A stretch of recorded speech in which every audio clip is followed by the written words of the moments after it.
On connaît l'artiste Vincent pour sa série de sculptures appelée Minator, qui jalonne l'Anse de la gare jusqu'au Louvre. Il dévoile ses toiles au Colisée dans une exposition intitulée Réminiscence.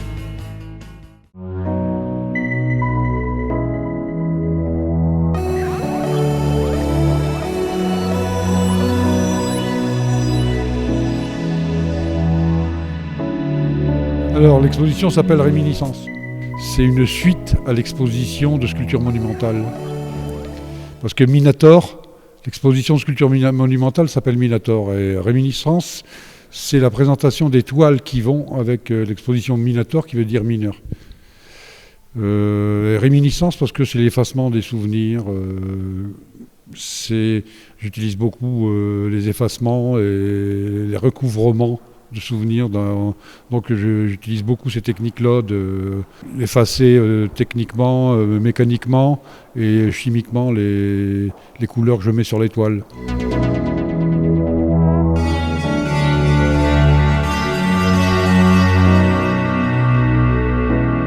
L'exposition Réminiscence de peinture et l'exposition de sculpture monumentale qui est à l'extérieur font partie d'une plus grande exposition qui s'appelle Minator. Dans cette exposition Minator, il y aura aussi 25 portraits de personnes qui sont venues poser dans mon atelier, donc des portraits grandeur nature, et il y aura 15 agrandissements comme celui-là. Donc ça fait toujours partie de l'exposition Minator qui contient aussi 1000 dessins et une centaine de toiles. Donc ici, il n'y en a que 20 d'exposés. Le portrait, ça représente 2 mineurs. Mon père, il y en a un que c'est mon père et un autre, c'est un autre mineur. Celles-ci sont faites en grand. Donc il y a déjà les gens qui sont venus poser dans mon atelier. Là, je fais un modelage. Après, je fais un moule. À l'intérieur, je coule.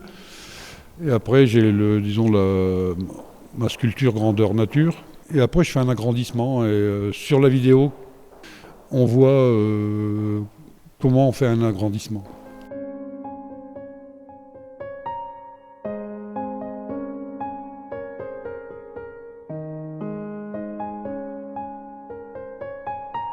Au départ, je ne savais même pas que j'allais faire de la sculpture et de la peinture, alors déjà. Mais c'est venu en discutant avec mon père. Mon père qui était mineur et qui avait immigré dans le nord de la France pour travailler dans les mines. Et puis quand il avait 80-85 ans, il a discuté avec moi de ses souvenirs. Et donc c'est un peu l'expression de ce qui m'est resté de cette conversation. Donc au fur et à mesure, ça s'est bâti. Petit à petit, des dessins, des sculptures, des peintures, des plus grosses sculptures, des plus grands dessins, des plus grandes toiles. Ça a grossi comme ça tout seul.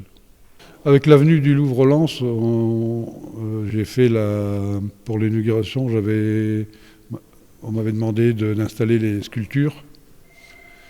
Donc conjointement avec la mairie, on a décidé du parcours. Et là, j'ai mis les 26 sculptures. Et comme ça reste une deuxième année, donc il y a une suite logique, on a installé aussi quelques toiles, cette exposition ici, et quelques petites sculptures et des portraits. Et des maquettes. Ah oui, il y aura aussi une deuxième vidéo sur laquelle on voit les grandes sculptures, la fabrication des grandes sculptures, à partir de dessins, à partir d'agrandissements aussi.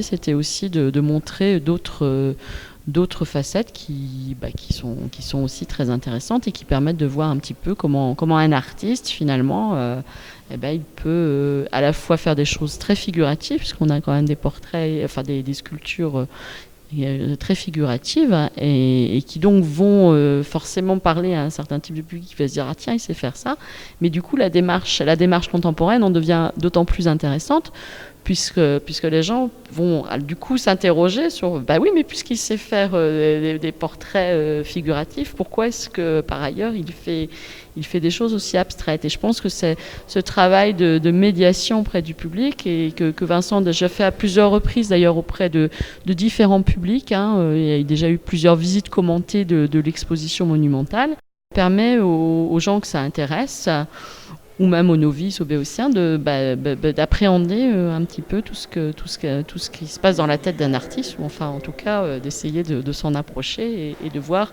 le sens d'une démarche artistique. Et il y avait toute cette dimension en lien avec le territoire, la dimension pluridisciplinaire, la dimension de proximité des œuvres avec le public. J'ai le souvenir d'une visite guidée avec Vincent où il y avait des enfants et il disait aux enfants, vous pouvez monter, elles risquent rien sur les sculptures. Enfin voilà, il y avait une approche très tactile finalement aussi au travail et qui désacralise quelque part et qui rend plus proche. Et je pense que cette pédagogie, cette médiation, elle est aussi très, très intéressante.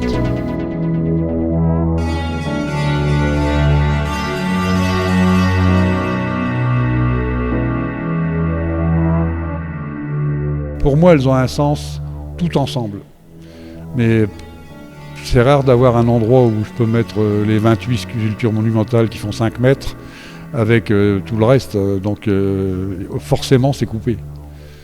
J'avais déjà montré il y a quelques années une bonne partie de l'exposition au musée de la mine de Leeuwarden. Mais là, il y en a beaucoup plus. Et donc, il faudrait que j'occupe tout le musée au complet. Ouais. Faudrait que je mette tout le monde dehors et puis que je m'y mette. Ceux qui ont été intrigués par les sculptures monumentales peuvent venir voir une autre partie de l'exposition. Il y a des sites web et des connexions avec YouTube pour la vidéo qui est projetée ici. Il faut taper Vincent Minator, alors là on va tomber là-dessus. Voilà. Mais le mieux c'est de venir ici puis de prendre les coordonnées sur place.